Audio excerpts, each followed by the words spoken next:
アップデートが完了しました。アップデートが完了しました。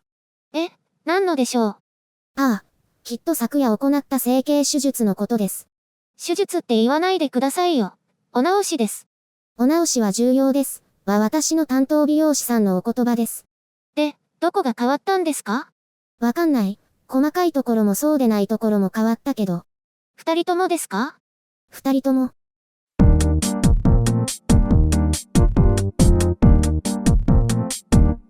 フィリピン保健省は、中国から寄贈されたウイルス検査キットが不正確だったと述べたことについて謝罪したとフィリピンメディアインクワイアラーが報じています。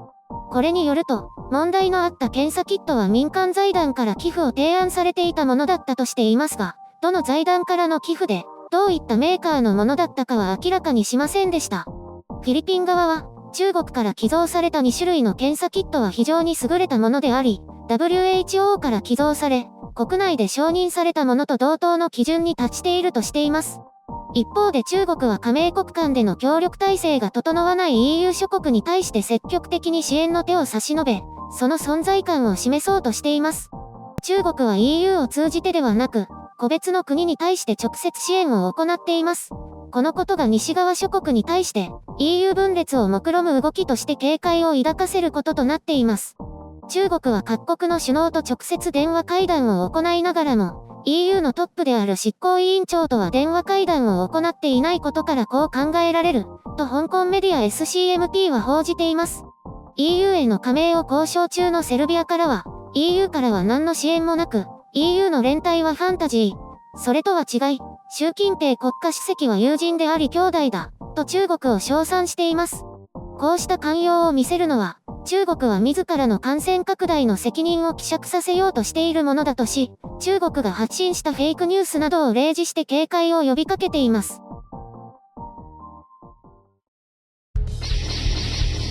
編集所管。中国の欧州諸国への個別支援の波は凄まじいものがあります。イタリア、ベルギー、ギリシャ、スペイン、セルビアなどに対しては、有償無償を含めて大量の医療物資を提供して積極支援をアピールしています。一方で自国のことで手一杯の EU 諸国は連携を取り合う余裕もありません。ヨーロッパで最初に感染拡大を経験したイタリアは EU の対応について失望したと話しています。問題となっているのは中国の極めて怪しい動きです。中国外交部報道官の米軍が武漢にウイルスを持ち込んだというあまりにも稚拙なフェイクニュースは世界を唖然とさせました。また、中国はイタリアの学者が昨年の11月や12月にもイタリアで奇妙な肺炎が発生したという報告を捉え、イタリア起源説を国内外に主張するなど、偏った情報操作を行っています。私は感染拡大に対して中国に責任の多くを押し付けるのは適切ではないと思います。なぜなら仮に別の場所が流行の震源となったとしても、同様に世界に広がったと考えられるからです。全世界へのアクセスが容易な現在の世の中で、感染力が極めて強く厄介なこのウイルスの感染拡大防止が極めて困難であることは、世界各国の都市を見ても明白であるからです。ただ、中国の責任回避に対する動きは非難に値するもので、全く受け入れられません。米国やイタリアへの責任転嫁は不適切であり、極めて不快なものです。中国という国家は未だ自制という言葉を知らず、別の何かに責任を押し付ける式の政治をこの21世紀でも行っているということです。そこには極大解釈と矮小化を用いた捏造、歪曲とも言える不適切な主張が伴っています。ただこの中国の愚劣なやり方と同様に、米国トランプ政権が全ての責任を中国になすりつけようとするのも支持しません。トランプ政権は明らかに新型コロナウイルスを軽視し、完全に初期対応を誤ったからです。トランプ政権は自らの初期対応の失敗を自制すべきです。中国と同じように自分以外になすりつけてはいけません。なので米中間の低次元な争いについて、コメントはありません。愚かしい限りです。一方でフィリピンは自身の過ちをはっきり認めました。これは背景に何があったのかはわかりませんが、存在するかどうかわからない民間財団に問題があることとなりました。中国とフィリピンの間でどのようなやり取りがあったかはわかりませんが、ヨーロッパで中国製品に対する不信感が広がる中で、逆に中国製品の優秀さを称賛する奇妙な場となってしまいました。中にはフィリピンは中国の体面を保つために何か利益を得たと推測する人も出てくるでしょう。それだけ不可解なことが起きています。中国ではまた感染が増えていますが、あくまで国外からの流入が主であるとしています。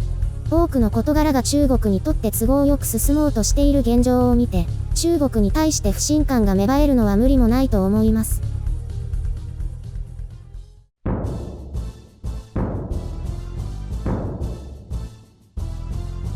一転してフィリピンが間違っていたと表明しましたが、こんなことってあるんでしょうか？本当なら極めて失礼なことだと思いますが。そうですね。大失態どころではありません。そして中国は烈火のごとく怒り狂うはずですが、そうした気配はありませんね。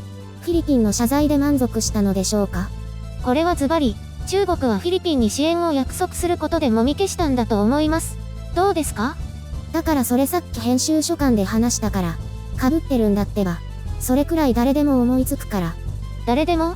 なんだかすごいひらめきがピカピカっときたんですけど。普通に勘ぐるよそのくらい。中国は今2つの巨像を作ろうと必死なんですよ。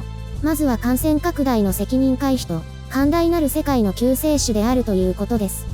それくらいわかりますよ。いつも言っているじゃないですか。あらそう。じゃあ言うんじゃなかった。では解説もお願いしようかな。ゲゲ、私はあれです。即興で話すのは苦手なタイプなんですよ。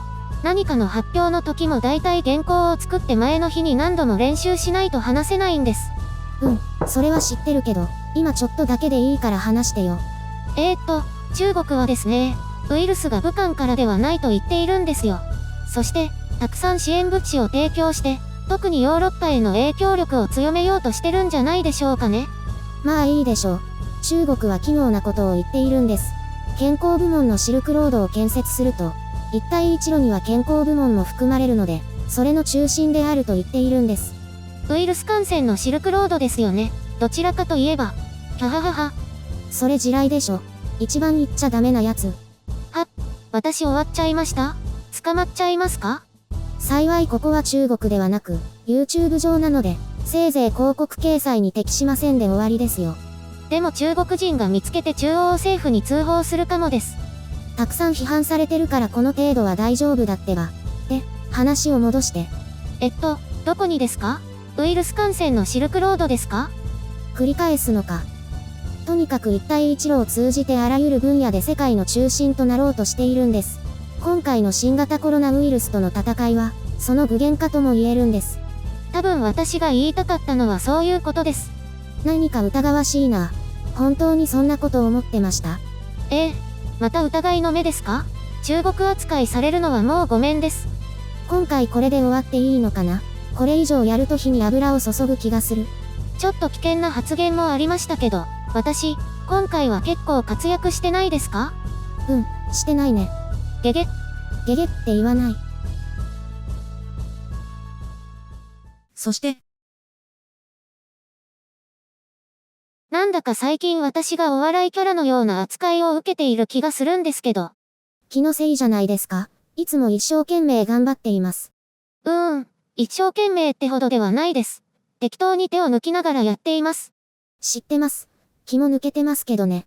なんだか毒がありますね。いえ、真実を話しているつもりです。毒があるように感じるのは何か後ろめたいからでは？後ろめたさはないですね。頑張ってるんで。その奇妙な開き直りはきっと特技ですよね。感心します。やっぱり所々馬鹿にされているように感じますね。私こう見えても職場ではできる子なんですよ。何度も聞いているけど疑念が拭えない。一体どんな職場なのかしら。仕事が早いんです。パパッと何でもやっちゃう。ここからがいいところなのにもう終わり？